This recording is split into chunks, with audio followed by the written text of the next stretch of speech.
Hello everyone, welcome back. Thanks for being here today. We've got a brand new story to share, so let's get into it. My name's Spencer.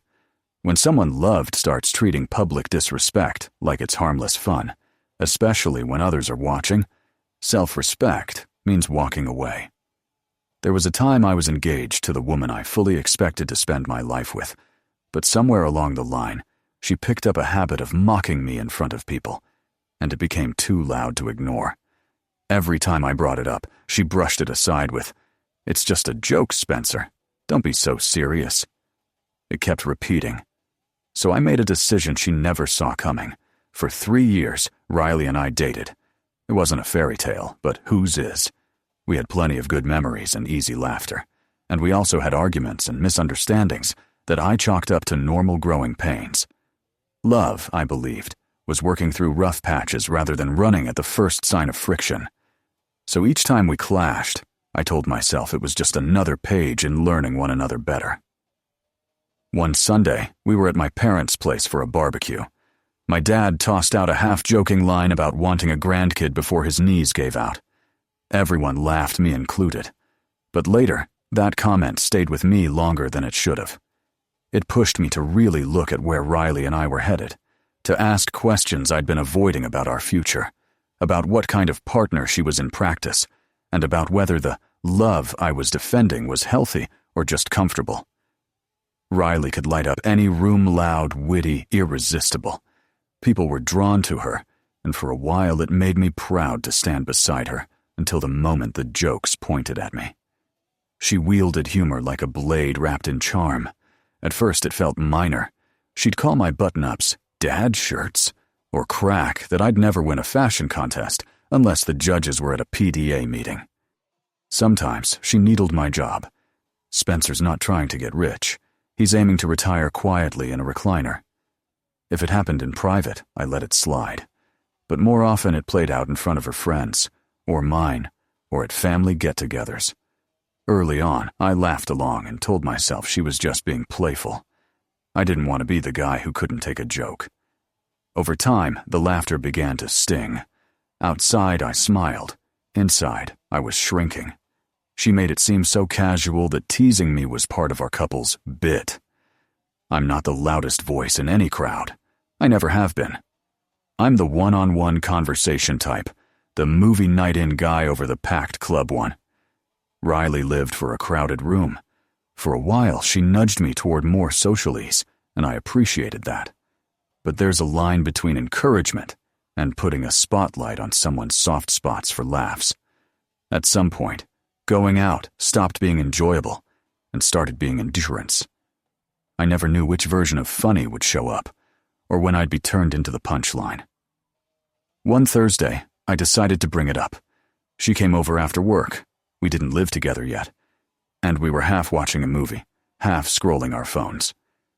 I set mine down and sat with it for a second, deciding whether to speak or let it slide yet again. Something in me wouldn't let it pass this time. I told her I needed to talk.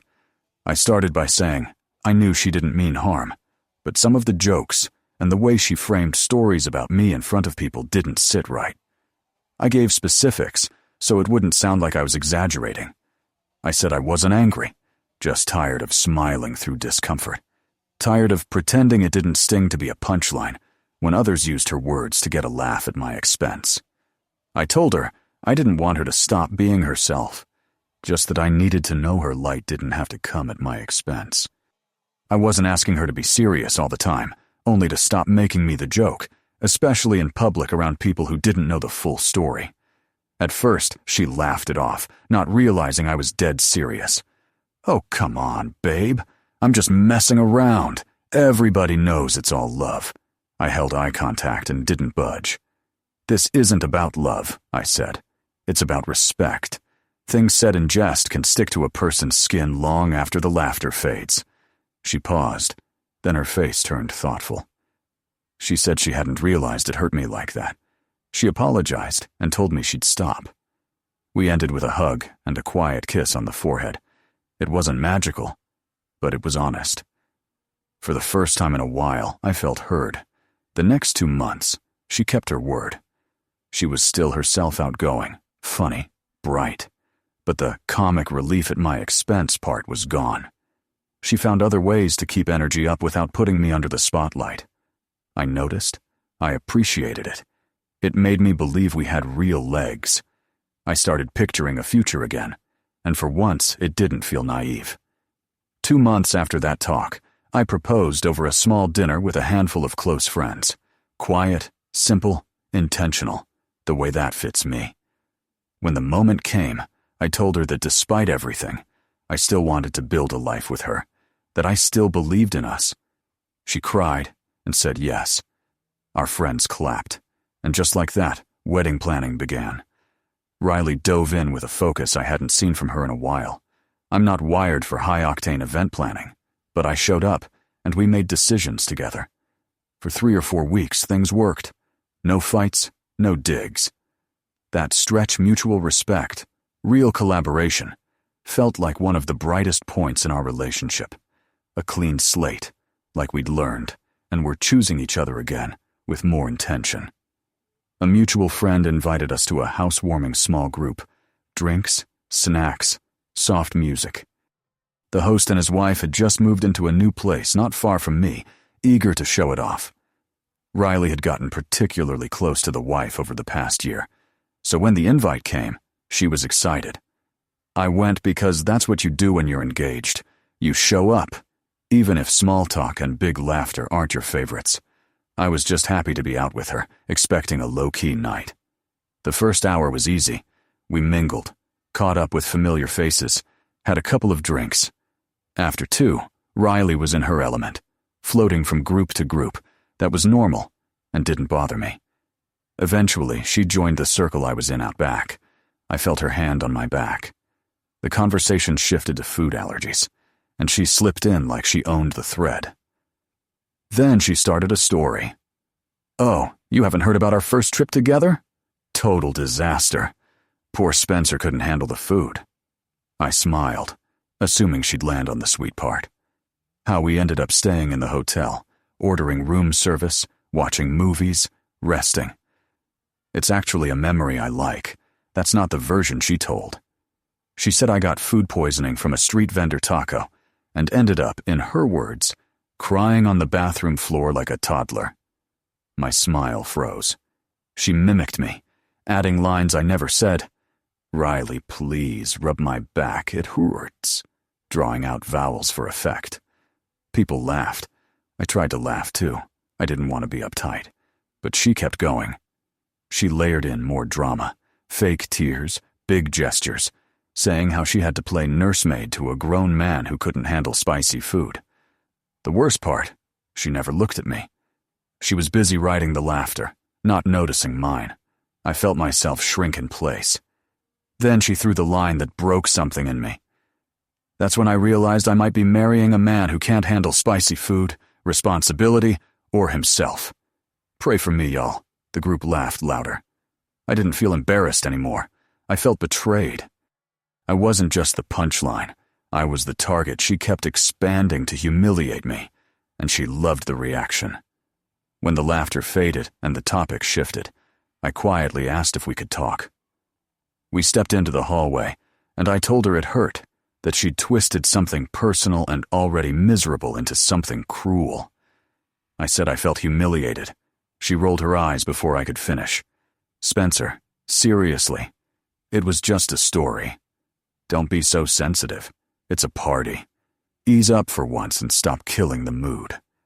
I stared, not at the words, but at how quickly she dismissed me. I was trying to tell her I felt disrespected, and it meant nothing. I held her gaze, waiting to see if anything softened. It didn't. Annoyance that I'd interrupted her fun was all I saw. Without another word, she pivoted back into the room. I stood there watching the doorway, and then walked out of the house without saying goodbye to anyone. I didn't turn back. I got in my car, started the engine, and drove. Autopilot. The whole way, the scene kept replaying. She didn't come back to my place that night. I didn't expect her to. Maybe she was angry I'd left without her. Maybe she was playing the victim to someone else. Either way, she didn't know I was done. I made my decision on that drive. I wasn't going to marry someone who packaged disrespect as humor. I wasn't going to spend a lifetime with someone who treated me anyhow. For the rest of the week, Riley didn't reach out. Not one call, not one text. Honestly, the silence felt like a gift. It gave me space to think without being pulled back into the noise of the relationship. When she finally did call, it wasn't to check on me or to apologize. She went straight to logistics, paying the wedding planner, finalizing the guest list. No mention of what happened at the party. No acknowledgement that she'd embarrassed me in front of her friends, and then vanished for a week. That's when I knew, beyond any doubt, I couldn't move forward. I let her finish, then said calmly, "I think we're done here. The wedding, the relationship, all of it. You clearly don't respect me, and I won't marry someone who thinks mocking me is love." There was a long pause. I could almost hear her deciding how to spin it. After a few seconds, "Babe, it was just a joke," I cut in. "I've been the joke long enough." Then I hung up. She didn't take it well. Hours later, a text. I was overreacting. I'd ghosted her for a week.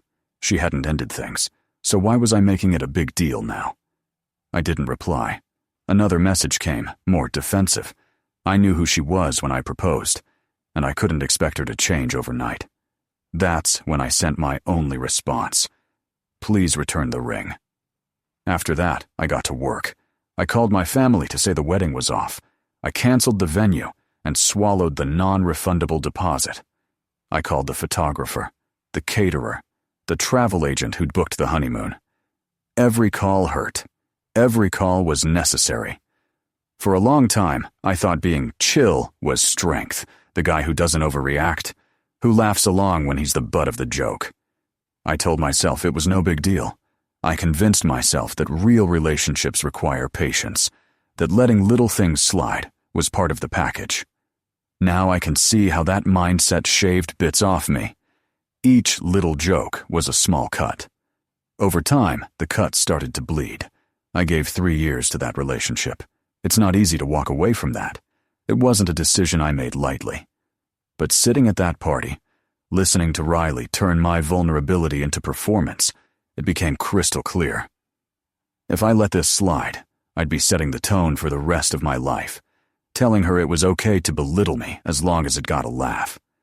Ending it hurt, but I don't miss the quiet disrespect. I don't miss the anxiety of being around people wondering if I'd be the next punchline. Most of all, I don't miss shrinking myself to keep the peace. Leaving wasn't just ending an engagement. It was choosing myself. Choosing self-respect over silence, boundaries over fake harmony, a future with someone who lifts me up in public instead of knocking me down for sport. So yes, it ended at a party. Not how I pictured, but in a way, that public humiliation gave me the push I needed. Today, I'm grateful for it. It reminded me of something I should never have let go. My dignity isn't up for sacrifice, not for love, not for laughs, not for anyone.